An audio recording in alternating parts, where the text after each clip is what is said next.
Hi, my name is Jill Kight, and I'm from Mount Carmel, Illinois. I attend First Baptist Church there, and I'm going to tell you a little bit about how Jesus changed my life. From my earliest memories, I heard of Jesus, that he had come and taken our place on the cross so that anyone who trusted in him and believed could be forgiven of sins. Of course, I wanted to be forgiven of sins, and I didn't want to go to hell. And so I prayed the sinner's prayer when I was very young, and then many times to follow. I didn't really understand grace, that the gift of salvation is a free gift. It doesn't come by works in any way. We can't earn our way to God.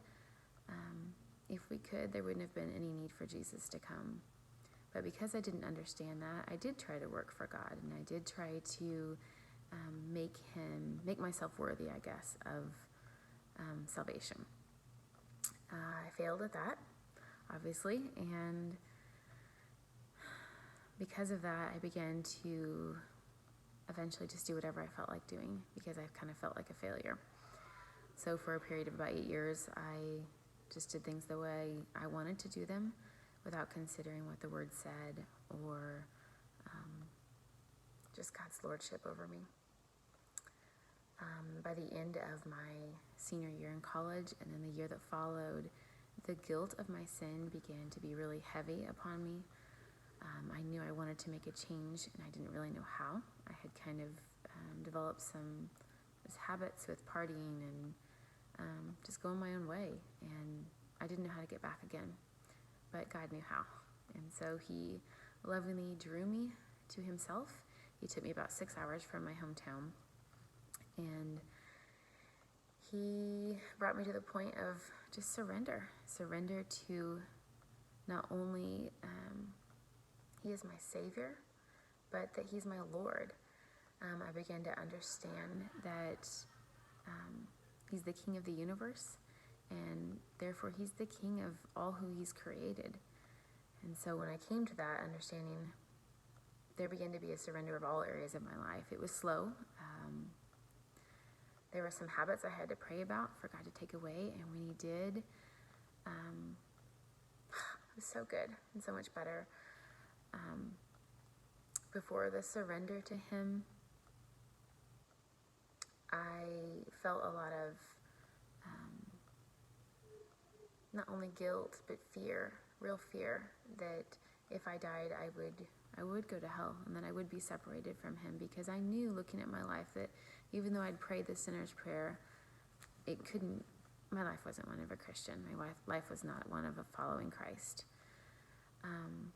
But once he did that work in my heart, and he drew me to a place of surrender, and he helped me to understand that he had paid the full price for sin on the cross, and that I needed to look to him for forgiveness and not try to earn any kind of standing before God, I had peace with him, because our peace comes through Christ. So I don't fear death anymore, and I don't fear circumstances. I know that anything that comes my way has already been filtered through God's hands, and I can receive it with joy and thanksgiving.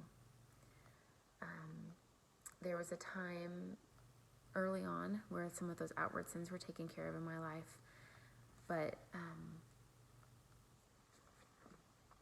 I kind of felt like I was pretty good at that point, and it's kind of laughable now, but I remember praying and asking God to not only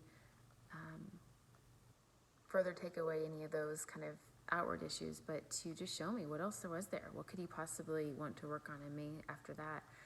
And within a short time, the floodgates really opened up, and I began to understand that sin had permeated everything. That in my thoughts, in my actions, even the things that the world wouldn't call sinful, there was sin there. So over time, my Lord has shown me that my sin is great, but his grace is so much greater.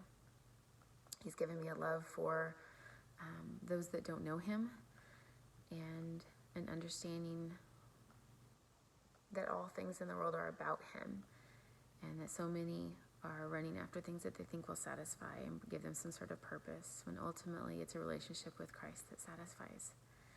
So if you want to contact me and talk about anything further regarding the gospel, how else Jesus changed my life, I'd be very happy to talk with you. You can contact me through email.